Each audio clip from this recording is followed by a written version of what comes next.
the legendary, fresh off DEF CON, everyone's favorite ethical hacker, Rachel Tobac. It's the hacker versus the defender. And in our world right now, we all know defense is key. With deepfakes and social engineering on the rise, come on, we'll be chanting defense from the sidelines on this one. Thanks everybody for joining us. My name is Mike Engle with One Cosmos. I'm joined today by Rachel Tobac. Rachel, what's the name of your company and what do you do? Yeah, my company is called SocialProof Security, and we are a social engineering prevention company. So we help people avoid getting hacked by humans.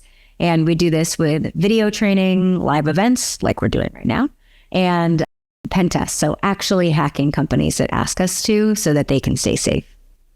Amazing. Yeah. And as I mentioned, I'm Mike Engle. The company is One Cosmos with a K. And we really have a very simple value prop. We can prove who you are, which Rachel's an expert in. We're going to talk a lot about that today. And then get you into any system with that verified identity. So it's called passwordless, but passwordless with a verified identity is a twist that we've been working on for quite a few years.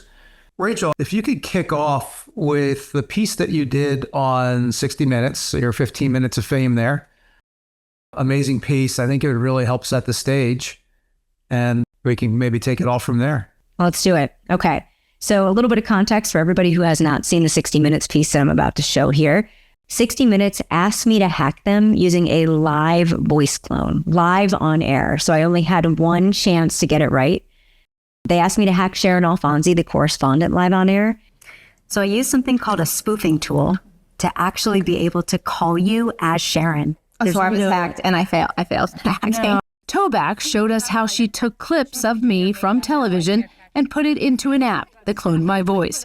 It took about 5 minutes. Yeah, what a great piece. Congratulations on that. The state of the art for this type of attack is changing at a mind-numbing pace.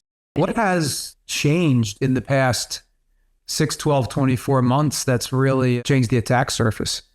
When ChatGPT first came out, I remember thinking, oh my gosh, like this is going to be wild for phishing. And then when the voice cloning technology started to become much more useful, we're starting to see that now, where in the news, we're seeing people pretending to be an executive to their assistant. I mean, just like what you saw with 60 Minutes. We really saw our identity verification take off for Scattered Spider, of course, because people are like, what do we do? The attacks didn't have to be that sophisticated because people are using secrets and secrets aren't secret. Right. So a lot of customers that we helped had originally turned off password resets, which means now you're calling your manager and you're just sucking hours of productivity out of the company because they can't reset passwords.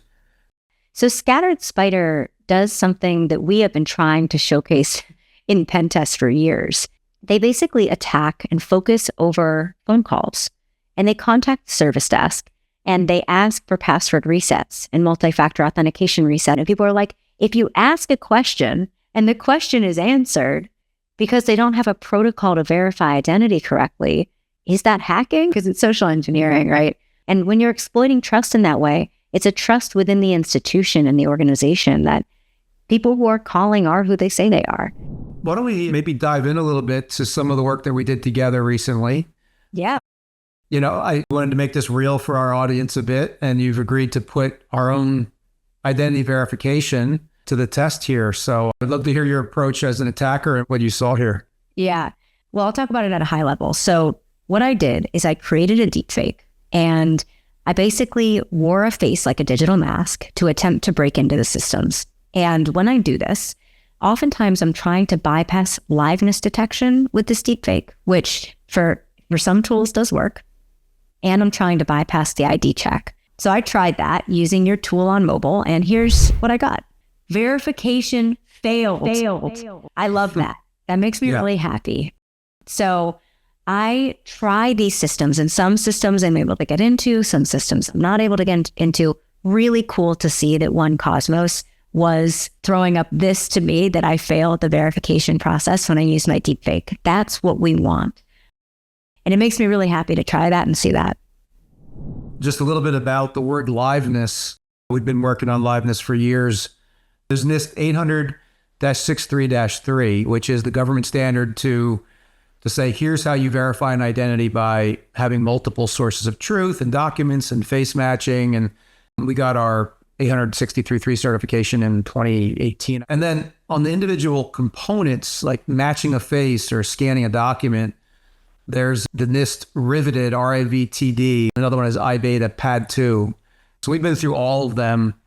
And you have to do this stuff every couple months or year at a minimum to make sure you're staying ahead of the attackers. Yeah, I think one of the things is when you're going through a mobile flow, the mobile flow oftentimes can catch when you are doing a presentation attack, when you are trying to fool with a deepfake and doing like a video relay or something like that.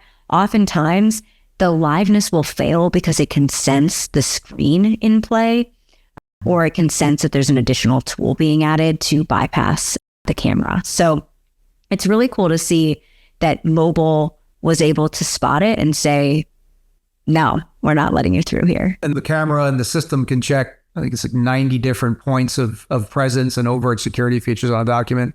So if the font's a little off, like your human eyeball just cannot see that the commissioner's signature on the license is off by, a millimeter, but the camera has a much better chance of that. So do you want to show a Mike Engle hack? I do, very badly. So Mike, what I did is I took your voice from one of the many cool podcasts, and I took about a minute of your voice and I used it to create a voice clone. So I want you to imagine that I am pretending to be you. I spoof your phone number and I call up a teammate of yours, say somebody on the service desk, and I ask them for wire transfers, passwords, codes, password resets, multi-factor authentication resets to an attacker-controlled device. This is how I would do that. Hey, sorry about contacting the service desk so late. Can you help me reset my password and MFA? A new password over the phone would be helpful. So it definitely has my tone, the pauses, the way I stitch words together. It's spot on. I definitely think that would get by somebody who's just doing their job. Right. Somebody's just doing their job and they want to help somebody who's an executive at a company, right? And if they don't have the right human protocols and technical tools to verify identity, why would they not go forward with it? Let's do a full video deepfake of you now. So Sure. This tool, and I'm not going to name what this tool is, by the way, because I think it's too powerful right now. But this tool basically takes that voice clone. It then takes a 45-second screen grab of a YouTube video that you were in, and it lip dubs exactly what I just had from that voice clone into a live Zoom or Teams call. Terrifying. Are you ready to see this? Let's do it. Okay, here we go. Hey, sorry about contacting the service desk so late. Can you help me reset my password and MFA? A new password over the phone would be helpful. I mean, it's really wild to me that that could pop into a Zoom call and ask for that. And most people would think, if it says your name, it sounds and looks like you, why would I not give you the password? So what we do for this is, as an internal company policy, is force the user to engage with our identity wallet. So instead of that, I just put up a QR code on the screen and say, would you scan this with your wallet? Now I have a digital certificate that comes, my phone turns green and I know I'm talking to the person. So completely taking it out of band. I don't care what the video looks like. In fact, I don't need video. I can just have audio. And as long as you can push a button for me that says you did that digital signature, it's it's a little simple, but very effective if you can get the tooling in place. I like that. That's really neat. I hope more people use a tool like that to verify identity. Are you seeing any trends in hiring fraud? Yes, a lot. So these types of attacks are often coming from North Korea. They use deepfakes, they use voice clones to sound different. We know a lot of examples of people who have caught these North Korean deepfakers. The second they got access to our network and our machines, they started uploading malware to our systems. Start as early in the process as you can with a verified identity. A lot of HR organizations are still just eyeballing a driver's license. That is 100% bad. We recently implemented our identity verification at one of the largest retailers in the US, and they were suffering massive losses because the retail associate it looks great, right? Same thing, banks are doing this for opening accounts. So you just use the tech, as early in the process, it's a couple bucks, and it'll save potentially tons of money and reputational risk. I can create an ID that passes many visual checks, just like your eyeballs, and it even scans. So, it's scary. There's tools that are available on the dark web. There's AI tools now that make those custom IDs, and they scan and they print out and they look real. So you don't want to be that easily fooled. You've got to use technical tools to verify identity. Your crystal ball, 12, 24 months. Anything that come to mind as we wrap up here? I honestly hate to think about it because it's really scary. I think even 6 months from now, deepfakes are going to look way better than what you just saw me create. I think it's going to get to the point where people want to verify identity when they're talking to their family, not just when they're thinking about enterprise. So I think One Cosmos is going to want to think about consumer grade too. Yeah, no, we are. We're heavily in the space. Hopefully you'll see us on lots of websites coming out here soon. We'll make some big announcements there. I love that. Yeah. Where can people follow you, check you out, all that stuff?